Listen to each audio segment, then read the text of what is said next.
দেখো বন্ধুরা, এটা কি তোমরা নিশ্চয় বুঝতে পারছো দেখে। এটা হচ্ছে বাগানাসের ডাঁটা।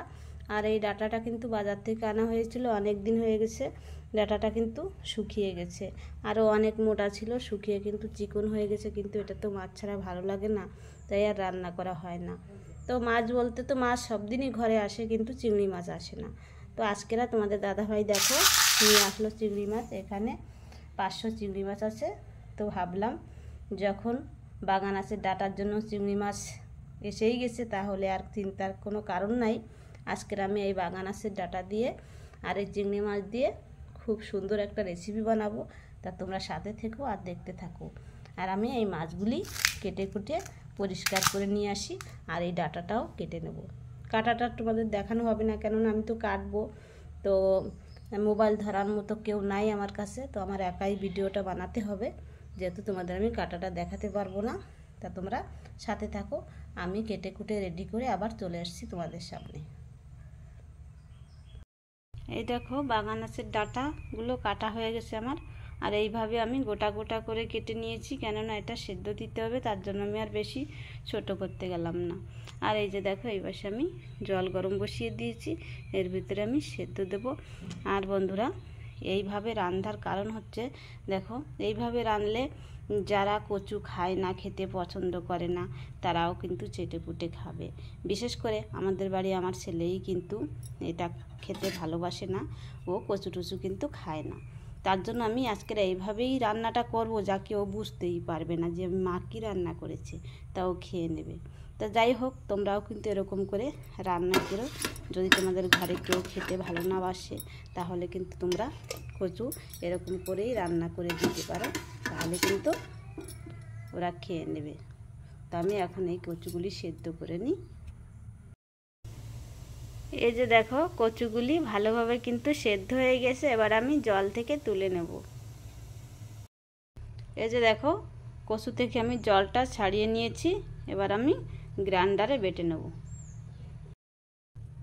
এই যে দেখো, বাগানাসের ডাঁটাগুলিকে আমি সেদ্ধ করে সুন্দরভাবে কিন্তু বেটে নিয়েছি। তোমরা চাইলে পাটা পুঁতাতেও বাটতে পারো, আমি গ্রাইন্ডারে বেটে নিলাম। আর এই যে মাছও আমার কাটা হয়ে গেছে আর ধোয়াও হয়ে গেছে। এবার আমি রান্নাটাই করব, তা তোমরা সাথে থেকো।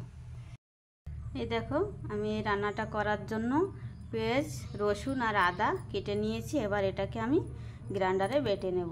আর এই যে দেখো, এইখানে আমি সেই চিংড়ি মাছগুলো লাল লাল করে ভেজে নিয়েছি। কড়াইটা বসিয়ে দিয়েছি, গরম হয়ে গেছে। এবার আমি দিয়ে দেবো তেল। তেলটা কিছুক্ষণ ছেড়ে দেবো গরম হওয়ার জন্য। তেল গরম হয়ে গেছে, দিয়ে দেবো কালো জিরে, দিয়ে দেবো কয়েকটা শুকনো লঙ্কা, আর দিয়ে দেবো একটা তেজপাতা। এর আমি এটাকে লাল করে ভেজে নেব। দেখো, লাল লাল করে ভাজা হয়ে গেছে। এবার আমি দিয়ে দেবো আদা রসুন পেঁয়াজ বাটা। দেখো, আদা রসুন আর পেঁয়াজটা একটু নেড়ে চেড়ে ভেজে নিলাম, তেল ছেড়ে দিয়েছে। এবার আমি দিয়ে দেবো পরিমাণ মতো লবণ, লঙ্কার গুঁড়ি, হলুদ। আবার আমি কিছুক্ষণ নেড়ে চেড়ে ভেজে নেব।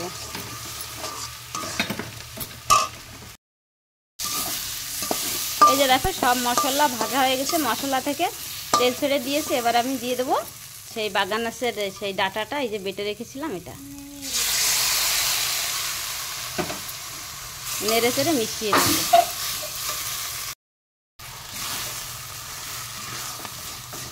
এই যে দেখো, নেড়ে চেড়ে সুন্দরভাবে মিশিয়ে নিলাম মশলার সাথে। এবার আমি দিয়ে দেবো একটু জল। জল বেশি দেব না, অল্পই দেব।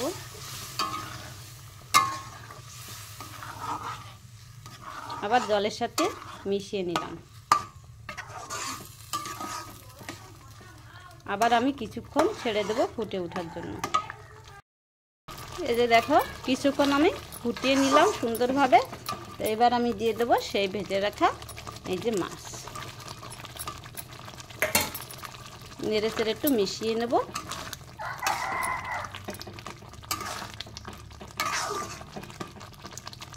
আর বেশি আমি জাল দেব না, আমার রান্নাটা প্রায় হয়ে গেছে। আর আমি 2 মিনিট জাল দিয়ে নেব। এই যে দেখো 2 মিনিট ফুটিয়ে নিয়েছি। এবার সুন্দরভাবে কিন্তু রান্নাটা পুরোপুরি হয়ে গেছে। এবার আমি গরম মশলা দিয়ে দেবো উপর থেকে ছড়িয়ে। মশলাটুকু মিশিয়ে দেব। এবার আমি নামিয়ে নেব। যে দেখো বন্ধুরা আমি তুলে এনেছি। তা রান্নাটা তোমরা দেখেই বুঝতে পারছো যে কেমন হয়েছে। আর এর উপর থেকে আমি একটু ছড়িয়ে দেবো এখন ধনেপাতা। তো ধনেপাতাটা কিন্তু আর জাল দিতে হবে না, এর ভাপেই সেদ্ধ হয়ে যাবে। আর এরকম করে কিন্তু বন্ধুরা তোমরা ঘরে রান্না করে খেয়ে দেখো। আর যারা কচুর কথা শুনলেই তাদের গলা ধরে, তো তারা কিন্তু বুঝতেই পারবে না, এক থালা ভাত তারা এই দিয়ে অনায়াসে খেয়ে নেবে। আর আমি যে রান্না করেছি এত কষ্ট করে তোমাদের সবই আমি শেয়ার করলাম। তা তোমাদের কাছে ভালো লাগলে লাইক কমেন্ট শেয়ার করো আর আমার সাথে থেকো। দেখা হচ্ছে আবার পরবর্তী এরকম আরও নতুন নতুন রেসিপি নিয়ে। ভালো থেকো, সুস্থ থেকো।